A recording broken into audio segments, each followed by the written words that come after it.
বাংলাদেশের পাইকারি মাছের বাজারগুলোর মধ্যে অন্যতম নরসিংদীর এমপি বাজার।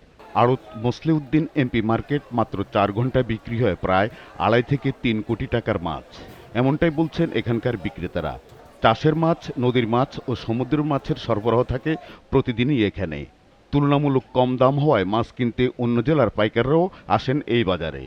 এখানে প্রায় 3 থেকে 4 কোটি টাকা মাছ সর্বমোট বেচাকিনি হয়। আবার রাজশাহী থেকে ওই জেতা মাছ, রুই, কাতল, নানান ধরনের মাছ আসে।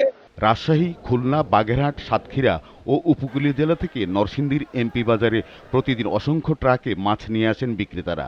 ভোর 5টা থেকে এখানে মাছের কেনাবেচা শুরু হয়। সপ্তাহে প্রতিদিন বাজার বসলেও বুধ ও শুক্রবার বিক্রি পরিমাণ হয় অনেক বেশি। এই বাজারের 34টি আড়তে প্রতিদিন প্রায় 3 কোটি টাকার লেনদেন হয়। বাজারটা প্রায় 70-80 বছর হইব। আমাদের বাজারে কোনো গন্ডগোল কোনো কিচ্ছু নাই, ঠান্ডাবাজি টাদাবাজি কিচ্ছু নেই। আমরা সুষ্ঠুভাবে ব্যবসা করি। এ বাজারের ঐতিহ্য 70 থেকে 80 বছরের। তাই দেশের বিভিন্ন জেলা থেকে এখানে পাইকারদের সমাগম ঘটে।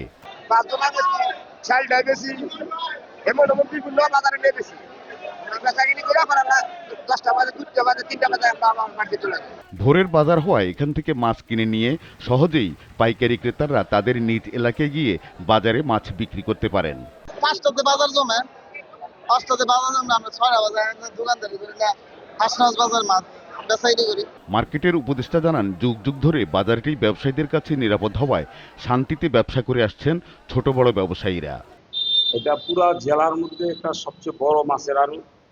এখানে পুরা জেলা থেকে এখান থেকে মাছ আনা নেওয়া হয়। তারপরে আশেপাশের ডিস্ট্রিক্ট থেকেও, বাঞ্ছারামপুর, বিভিন্ন জায়গা থেকেও এখান থেকে ওরা মাছ নেয়। এখানে অনেক টাকা মাছ বিক্রি হয়, লেনদেন হয়। Faridur Rahman, CFC news, Narsingdi.